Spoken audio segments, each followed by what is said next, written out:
Hey everybody, I'm Daniel and today I'm coming at you with another book talk. I read The Outsiders by S.E. Hinton. It's one of the most intense books I've ever read and it is definitely worth a shot. The Outsiders is a realistic fiction and it's based on the life of a 14-year-old boy in America. Ponyboy, the main character, has a very interesting name along with a very interesting life. He's a greaser, and so are all his friends and family. He and his gang of friends that are close as feathers on a bird are always sticking together. It's important to stick together as a greaser, or you will get jumped on by a sock. And in case you don't know what greasers and socks are, greasers are people who are poor and part of gangs that like to fight, and socks also like to fight, but they're more educated and sophisticated than greaser, and usually pretty rich too.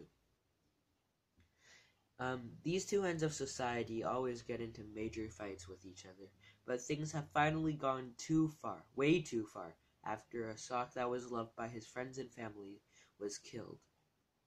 Ponyboy was on the scene, and his best friend Johnny had only killed the sock to protect Ponyboy. They were running away from society to keep away from trouble, but they surely couldn't live in a rundown church forever. In order to find out what happens next, read The Outsiders. I really enjoyed reading this book because I can totally relate to this story, even though the events will probably never happen in my life. Why can I relate? Well, the main character, Ponyboy, has a lot of thoughts like a normal teenager, which I am right now. It was also very intense, and I was always on the edge of my couch when I was reading it. It's a very fun and decently short book that I know you'll love reading. That's why I gave this book a 5 of 5 star rating. I really hope you'll pick this book up from the library because if you do, you won't regret it. And now I'm going to read you an excerpt from this book that I think really shows the intensity of it. "Hey Grease," said one in an over-friendly voice. "We're gonna do you a favor, Greaser. We're gonna cut off all that long, greasy hair off." He had a Madras shirt.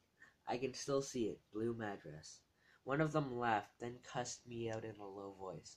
I couldn't think of anything to say.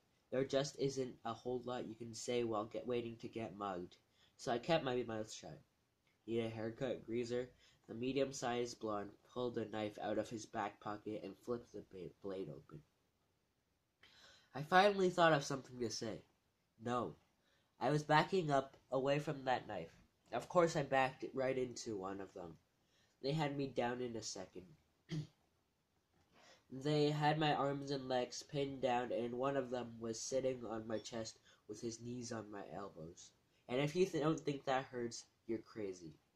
I could smell English leather, shaving lotion, and stale tobacco, and I wondered foolishly if I could suffocate before they did anything.